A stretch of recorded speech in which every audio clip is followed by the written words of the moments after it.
lot of chatters have made jokes about how I have not had a a credit card for most of my life and refused to get it. Okay, but you know, there is a principle behind that too. It's not even like an ethical thing. It's just that I've always had the mentality where it's like the idea that I have to like take on debt specifically so that people can realize that like or institutions can recognize that I'm good with the debt is so stupid. And it's weird because like must be nice. No, I'm talking about when I was broke, dude. What the There should be Hasan, you were not broke? Okay. No, I was. I know that a lot of people say that that's not the case, but I absolutely was. So one of the funniest things about Cenk's nephew is the insecurity that this man displays time and time again across the internet.com, and this has been represented recently with him basically trying to pretend that his origin story is the same as Asmongold's, despite the fact that we know for a fact that nothing could be further from the truth. Again, Cenk's nephew was a rich kid. His parents actually schemed to birth him in the state of New Jersey as an anchor baby so he can get U.S. citizenship. I was born in New Brunswick, New Jersey, and my parents wanted to do that so that I would have an American citizenship, so that one day I could be the president.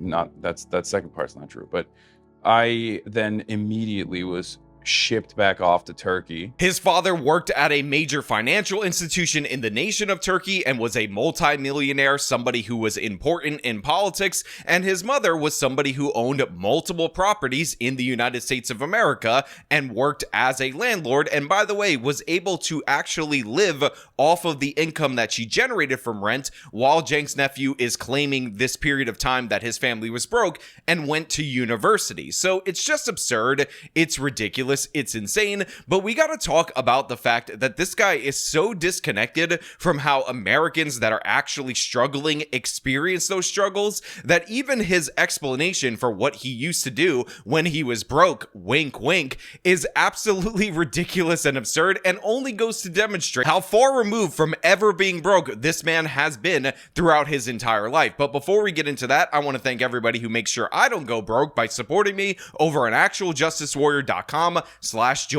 Give me the money.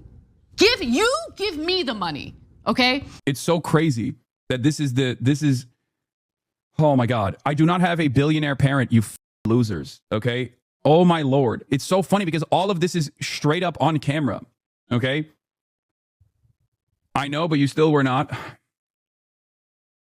Look, I understand that among socialists, it is not a good look that most of their mainstream representatives are people who grew up incredibly privileged, incredibly wealthy, and in fact, part of the psychology that leads people down the path to these far left beliefs is the idea that they feel like they didn't earn anything throughout the course of their life. Their parents covered them at every step of the way. Therefore, they project that onto everyone else, claiming that nobody earned anything, and essentially the government should play the role that their parents played in everybody's lives. But at a certain point, you just gotta let it go. You gotta stop pretending that you are a brokey at any point in your life, because all this does is make you look ridiculous, and in addition to that, you're so far removed from ever struggling that we're laughing at your examples because they sound like ChatGPT came up with them, and again, they only show us how out of touch you actually are. In addition to that, I will also point out that a huge portion of this has to do with the fact that Asmongold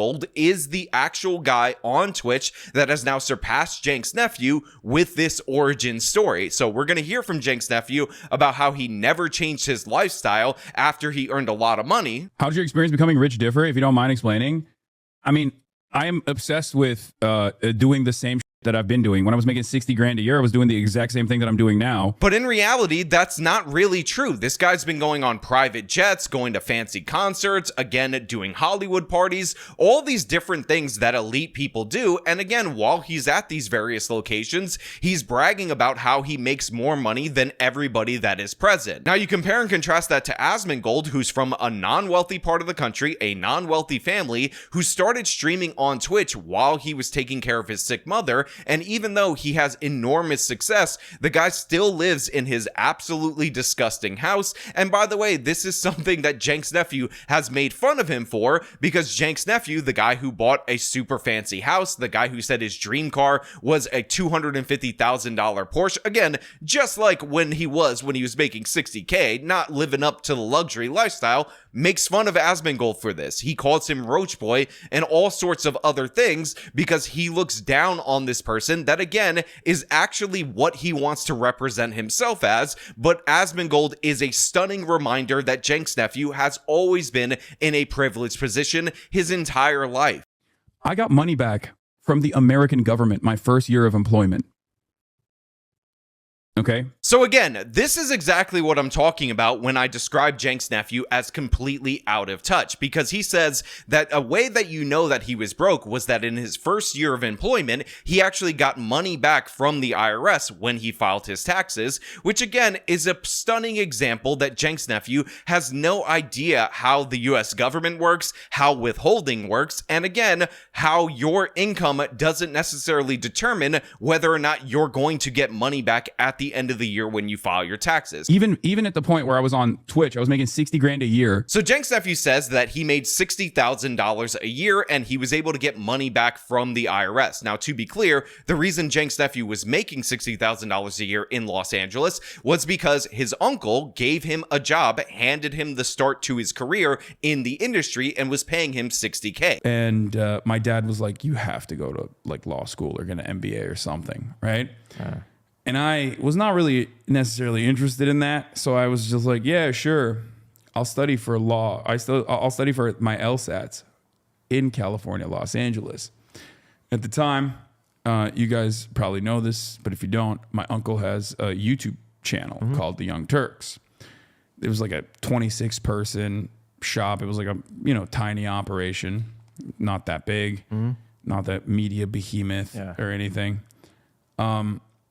So I was like, yeah, I'll just go work with him, do an internship with him, and I'll live in LA. So I just want to point out that Cenk's nephew is completely lying and downplaying the impact that his uncle's help had on his career, because in 2013, the Young Turks' main YouTube channel had 4.2 million subscribers. In addition to that, if you look up this LA Times article about TYT at the time, what you find out is that at this moment in time, Cenk was also doing a separate show on Current TV, which is what he did after MSNBC. So the idea that this was a small rinky-dink network because they didn't have a lot of employees is absurd. Obviously, they had a huge platform. They were probably getting better views then than they are today. They just launched on Roku, but Cenk's nephew has to downplay any hand up that he got because, again, he has a pattern of pleading poverty, of pleading struggle when there was no struggle. How much do you make, That wouldn't necessarily even push the needle. I will be very honest. It's really embarrassing, especially because my boss is sitting right there.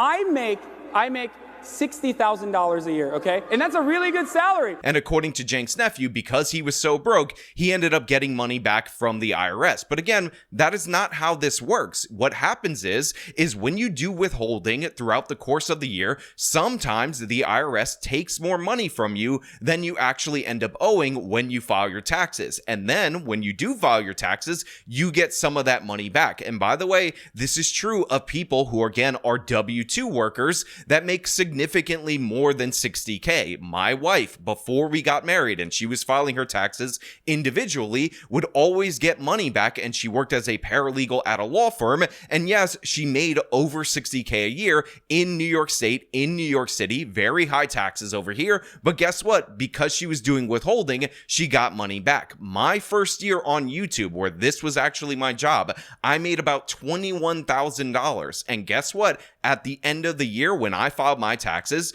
because I'm a 1099 and I don't get money taken out of my paycheck through withholding, I ended up owing money. My mom works as a nurse. She's approaching retirement age, putting in a lot of overtime, makes over 100K a year at this moment in time. And guess what? Each and every year, she gets money back because that's how withholding works. That's not how being broke works. I got money back from the American government my first year of employment. Okay. So right off the top, Cenk's nephew's explanation for how he's broke because he got money back has nothing to do with his income level and has everything to do with the amount of taxes that were withheld from him that year. I don't know why people think that they know better than myself about my actual existence, my living circumstances. I lived in the kitchen of a frat house the first year I lived here. Even at the point where I was on Twitch, I was making 60 grand a year, which is literally nothing for Los Angeles, okay?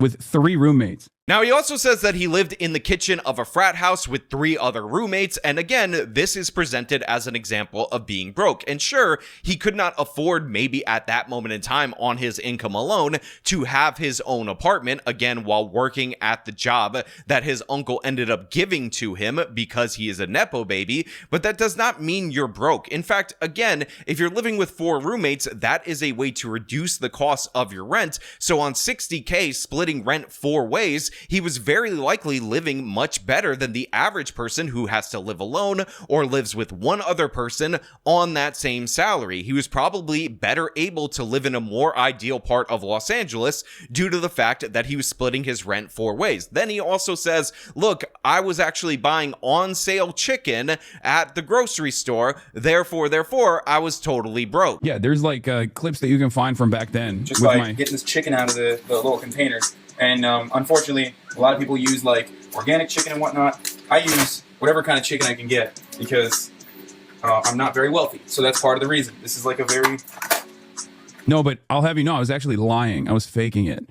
I was actually a billionaire at this point. But I just chose to lie and continue along with this lie by living with 3 roommates at the time. So right here, Cenk's nephew is using as an example of him being totally broke, buying on sale chicken that is marked down for manager special because it has to be expired that day in order to cook it up, in order to get a high protein diet. Because you guys all know out there in the audience, the non-brokies are the ones that are definitely focused on their diet, definitely trying to get more protein in their body. And this is just low-class nonsense right here, buying chicken that is not organic or free range and whatnot from Whole Foods. He had to go to Ralph with all the other poors in order to get his high protein meal. Again, this is absurd. It just shows how out of touch he is. And if I were to give an example of like grocery shopping from like a broke mindset that sticks with me to this day, from a period of time where I was not poor, but I was definitely broke and there were definitely struggles,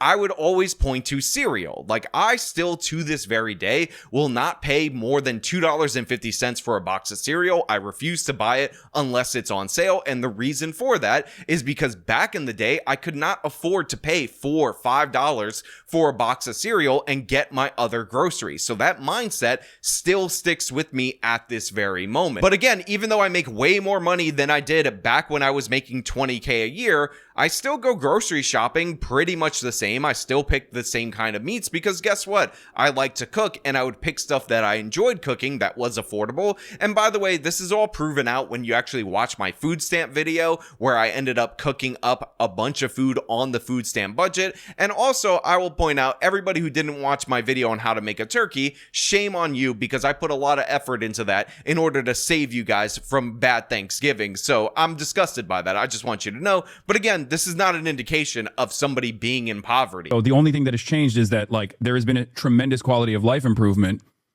in terms of things that I can pay for, right?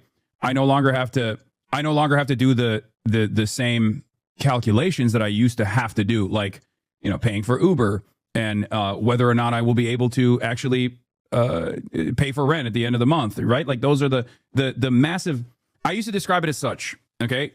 Being poor is very costly. Okay, being poor is incredibly expensive, and it's like a consistent weight on you. Okay, there's a tremendous amount of weight on your shoulders at any given moment, and a lot of rich people, especially a lot of rich people who have been rich for a very long time, lose sight of that reality. So right here, Cenk's nephew is talking about how he differs from other people who got wealthy because he remembers what it was like to be poor and have that weight on him. And again, I will point out, the man was never poor. He had one of the most secure jobs in digital media in that his uncle was giving him an opportunity to work at way inflated prices, by the way, $60K for the content that he was producing, absolutely absurd. And in addition to that, he was able to build up his Twitch audience, which, by the way, Cenk's nephew's uncle was actually generous enough to not demand a piece of, which would be standard at a digital media company, which allowed him to be successful to this very day. But of course, Cenk's nephew's like, listen, I'm not out of touch. Let me explain to you guys out there in the audience, all you fellow poors, exactly what I was concerned about back in the day when I had to do things that you regular brokies went through and you can relate to. In the past, if I had to travel, one, I would have to make the travel arrangements myself, right? I would have to make travel arrangements myself, and I wouldn't have enough money to make those travel arrangements, so I had to like nickel and dime it. I had to like literally talk to the university that's sending me there to make sure that they made sure that my travel arrangements were decent, and if they didn't have money to fly me out, then I would have to, pay for it myself or the hotel myself and stuff like that. And then I had to figure out which hotel I could stay at and how cheap the travel accommodation would look like from the hotel to the university, stuff like that. These are all of the things that you have to worry about, right? I no longer have to worry about that. So Cenk's nephew is unintentionally one of the funniest people in the entire country. Let's be honest about this. This guy's talking about how, when I was poor, when I was riffraff and human garbage, like you guys who give me money, I had to make my own travel arrangements myself. I didn't have somebody to do that for me. And then he starts talking about trips that the university would send him on, as if this is relatable to the average broke person. Now, again, I will compare and contrast to me, who am not claiming that I grew up poor. I had periods of my life when I was broke, and guess what? I never did travel when I was in university because I couldn't afford it. In fact, I took semesters off in order to save up enough money in order to pay for the next semester. So the idea that I was going to do basically luxury travel for classes or for whatever thin justification, absurd and ridiculous. And then the idea that I would complain about the university grant or whatever not covering enough of the travel and me having to pay for part of it, also insane. And I'm sure many of you out there in the audience, when you're actually struggling, are not thinking about your vacations. In addition to that, this guy's talking about it like he's reading it off of ChatGPT. Then I had to assume that I could afford a flight, but now I can pay for flights. Then I had to see a hotel that I could afford, as if that isn't something that people look into normally whenever they're traveling. And I'll give you again an example from my own life, and you guys will tell me if you think this is more relatable. So I went on a trip after I graduated college with 3 of my friends to Los Angeles. And the way that I booked my hotel, and I forget if it was through Expedia or Priceline, was this method where you pick like the category of hotel, which was like a 3 or 4-star hotel, and the general area that you want. And in order to save money, you have to agree that wherever they assign you, that's where you'll stay. That is how I booked my hotel. And I ended up at a hotel that was by the Los Angeles airport while I was over there. And I also rented my car in the same exact way. Again, you pick the type of car that you want. It was a compact. And then you end up picking the dealerships or the rental companies like in a category, and they will assign you one in order for you to save money. And it was non-refundable. So again, I ended up getting my car in like Compton or something like that, or I forget what that other bad neighborhood is in Los Angeles. So I did a quick check, and the neighborhood where I picked up my car was actually Inglewood, not Compton. The name I was looking for was Inglewood, not Compton, because that's where they assigned me. That is how I would travel back in the day for a long time. And by the way, I did the very same thing when my wife was going to do a tour for Tulane University, one of the law schools that she got into, in order to help her book her hotel. And by the way, my wife actually grew up in poverty, actually grew up in public housing, definitely worse off in her growing up than I was. Now again, I don't complain about this period of my life. In fact, I remember that trip rather fondly, and one of the things that I still think is a stunning and excellent victory on my part is that the hotel that I was staying at was near like a Proactive company or something, like one of their office buildings, the acne cream. And I ended up figuring out while I was there, because parking at the hotel cost like $37 a night, which was insane, that the people who work there actually left their parking spaces in and around 5:30 or 6 p.m. each and every day, and they were opened up and free spaces. So I would actually time everything I was doing while I was in Los Angeles to get that free parking because there was no way I was going to be able to cover the cost of parking. Now, again, no complaints about this because back then that was a luxury. I didn't travel much at all throughout my early 20s, so this was a nice thing to do as I was approaching 30 years old with my friends because they wanted to go, and based on the split with all of them, it became affordable, and I have no complaints about the extra effort that I had to put in. And honestly, I like gamified it. I had fun with it because, again, this was not like a struggle. I could have avoided all of this cost if I wanted to because travel like this was completely unnecessary. The things that are dark about being broke are like instances like when my first girlfriend ended up breaking up with me after 2.5 years, and I was actually broke due to a lot of financial stress that was put on my family due to factors that I don't want to get into at this moment in time. And I actually had to borrow $45 from her after she broke up with me. Like, do you know how embarrassing that is? Do you know how ridiculous that is? And then I had to pay her back after the fact again, and she didn't really want to talk to me because we had broken up, in part due to the fact that I needed to borrow money from her in order to pay for some things after we broke up. Now, look, again, that wounded my pride back in the day, but like now it's something that I laugh about. And again, you compare and contrast that actual experience that happened to me to Cenk's nephew talking about living with a bunch of roommates so he could enjoy Los Angeles while he pulled in $60K a year from his uncle's company. Insane and ridiculous. Again, most broke people, as soon as they get out of college, do not have a job lined up for them right away at a family company. They're worried about student loans, and they end up moving right back in with their parents. At all. And that is a major fucking burden. That is a major burden that is lifted. As far as like my own personal experiences goes, a major burden has been lifted off my shoulders as far as like having to nickel and dime every single thing that I do.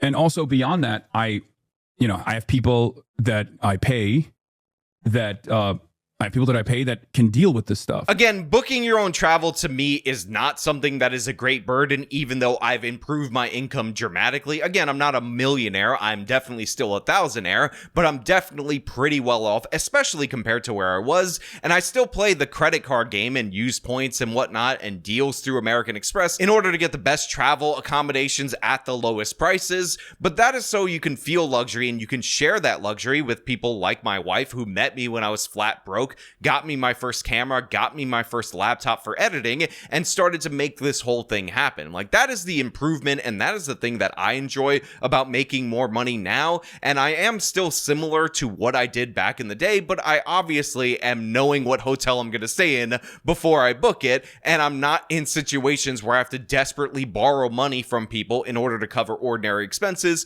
or I'm not doing like side hustles in order to make extra money like I was in university, where I would get up at like 2-3 in the morning in order to give my brother's friends rides to UPS for cash, basically operating an illegal Uber in order to actually have enough money to pay for school. Right? That's another fucking major burden lifted off of my shoulders, that I don't have to like make these arrangements and things of that nature. Oh my God, poor baby. He had to, at one point in his life, if you can believe it, book his own travel. What a struggle, what a burden that he was under when he was definitely broke and struggling in his life. I mean, again, now he has no budget basically for his travel. Sometimes it's probably paid for by the Chinese Communist Party, maybe, not saying anything, just pointing out that it's incredibly likely. But back in the day, he actually had to not have somebody do all of this for him, and that is truly the struggle. Again, this is just not reading as realistic. He talked about how his family went broke. Now, of course, we know that's a lie. We understand that's a lie. But notice how he never tells us anything that he does because he's worried about himself going broke. Like, one of the things that I do behind the scenes, and again, you can ask a great number of creators that I'm actually friendly with, is try to help people set up their retirement and certain amount of money for investments, because I don't want them to struggle financially, because growing up, I saw my parents not understand personal finance. So I learned it, I taught it to them, and I try to teach it to other people because this is an actual concern that I have, which is going broke because of certain shocks during my upbringing where things got really bad. Cenk's nephew is talking about how he had to actually book his own travel and how sad it was that he had to pick his own flight. Seriously. And also, instead of like flying economy as a 6'4", 240-pound guy, now I can fly business, which is infinitely more expensive than economy. But when you fly business, then now I can sleep.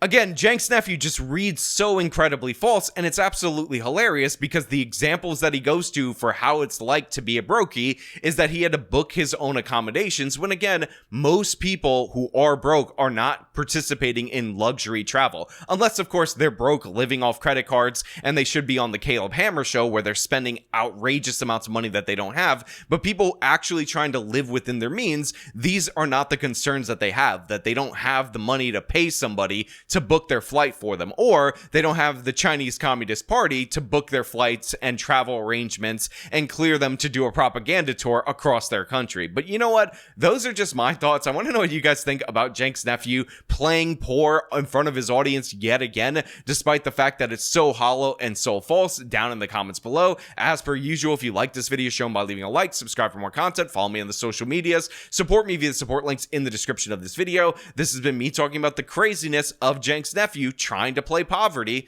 Till next time.